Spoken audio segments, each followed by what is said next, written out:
Army کی Jack branch کا شہباز گل کے کورٹ مارشل پر غور۔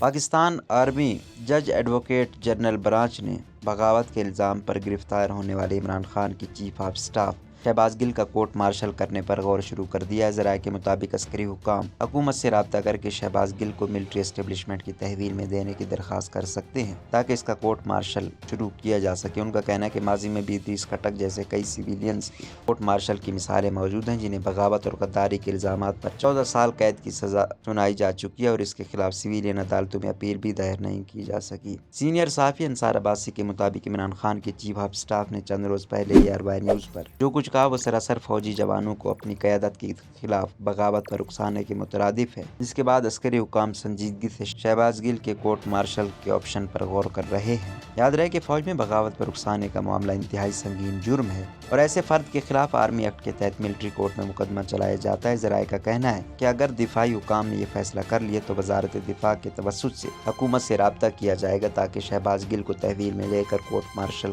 کی کارروائی شروع کی جا سکے۔ تاہم اس حوالے سے حتمی فیصلہ سویلین حکومت کے مشورے سے ہوگا۔ آرمی ایکٹ کے تحت سویلین افراد پر مقدمہ چلانے کا معاملہ ہمیشہ سے متنازع رہا ہے اور سوالات اٹھائے جاتے رہے ہیں کہ عام آدمی کا فوجی عدالت میں مقدمہ چلنا چاہیے یا نہیں۔ ایک ماہر قانون کے مطابق آرمی ایکٹ کے سیکشن T21 کے تحت ایسے معاملات میں کسی سویلین پر مقدمہ چلایا جا سکتا ہے۔ شہباز گل کیس کی تحقیقات کرنے والے افسران کا کہنا ہے کہ عمران خان کے چیف آف سٹاف کی گفتگو کا مکمل ٹرانسکرپٹ پڑھا جائے تو ثابت ہوتا ہے کہ انہوں نے فوج کے رینک اینڈ فائلز کو اپنی قیادت کے خلاف بغاوت پر اکسانے کی ترغیب دی۔ اس لیے اس بات کا کبھی امکان ہے کہ شہباز گل کے خلاف پاکستان آرمی ایکٹ کی دفعات کے تحت کورٹ مارشل کی کارروائی کا فیصلہ ہو جائے۔ تحقیقاتی افسران کا کہنا ہے کہ شہباز گل کی ARY پر گفتگو کا جائزہ لیا جائے تو پتہ چلتا ہے کہ انہوں نے بریگیڈیئر رینک اور اس کے اوپر تک کے افسران کو آپس میں تقسیم کرنے کی کوشش کی اور بریگیڈیئر رینک سے نچلے رینک کے افسران کو تحریک انصاف سے منسلک کرنے کی کوشش کی۔ خیال رہے کہ شہباز گل نے اپنی گفتگو میں کہا تھا کہ فوج کا جو لانس نائک ہے، حوالدار ہے، سپاہی ہے، کیپٹن ہے، میجر ہے،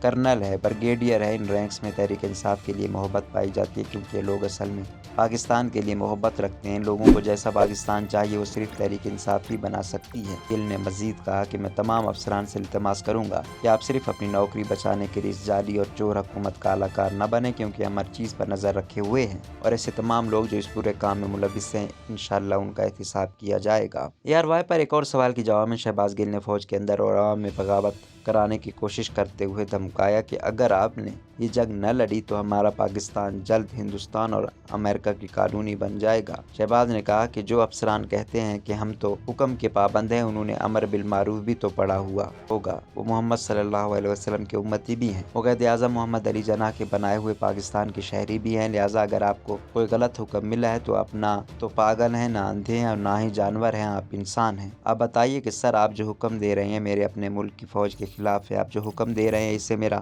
ادارہ کمزور ہوگا۔ آپ یہ بھی بتائیے کہ کبھی بھی دنیا کی کوئی فوج تگڑی نہیں ہوتی جب تک اس کے پیچھے عوام کی اکثریت نہ کھڑی ہو۔ انہیں بتائیے کہ آپ جو حکم دے رہے ہیں وہ اکثریت کی خواہشات کے خلاف ہے اور آپ اگر یہ کریں گے تو فوج اور عوام کے درمیان جو محبتوں کا گہرا رشتہ اس میں نفاق پڑے گا۔ لہٰذا اندھی تقلید کرتے ہوئے آپ کو یہ سوچنا ہوگا کہ آپ کی گل وطنی کہیں داؤ پر تو نہیں لگ گئی، آپ غداری کے مرتکب تو نہیں ہو رہے، آپ ایک غیر آئینی غیر قانونی حکم کو تو نہیں مان رہے، آپ ایک ایسا حکم تو نہیں مان رہے جس کے ماننے کی وجہ سے آپ اپنے ملک کے دفاع کو کھوکھلا کر رہے ہیں۔ چنانچہ تحقیقاتی افسران کا کہنا ہے کہ شہباز گل کا بیان فوجی افسران کو اپنی قیادت کے خلاف بغاوت پر اکسانے کے علاوہ انہیں سیاست میں ملوث ہونے کی بھی ترغیب دیتا ہے، لہٰذا گل کے کورٹ مارشل کی ٹھوس وجوہات موجود ہیں اور ایسا ماضی میں بھی ہو چکا ہے جب کسی سویلین کو فوجی عدالت میں ٹرائل کا سامنا کرنا پڑا اور اسے سزا بھی ہوئی۔ اس حوالے سے عسکری حکام ادریس خٹک کے کیس کا حوالہ دیتے ہیں جنہیں 2 برس پہلے بغاوت کے کیس میں 14 سال قید کی سزا سنائی گئی تھی اور وہ ابھی تک جیل میں ہیں۔ لیکن ہیومن رائٹس اور فوجی امور کے ماہر سینئر وکیل کرنل ریٹائرڈ انعام الرحیم کا کہنا ہے کہ آرمی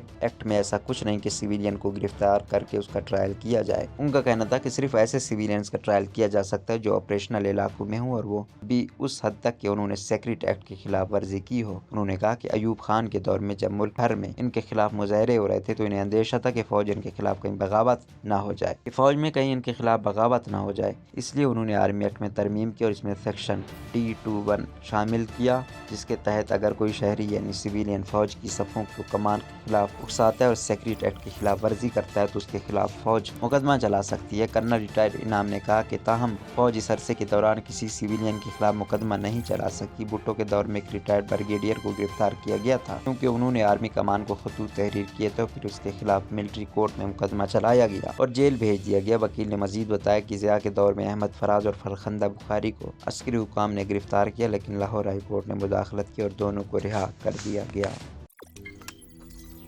روزنامہ قدرت کی ویڈیو دیکھنے کے لیے ابھی یوٹیوب چینل پر سبسکرائب کریں اور بیل آئیکن پر بھی کلک کریں۔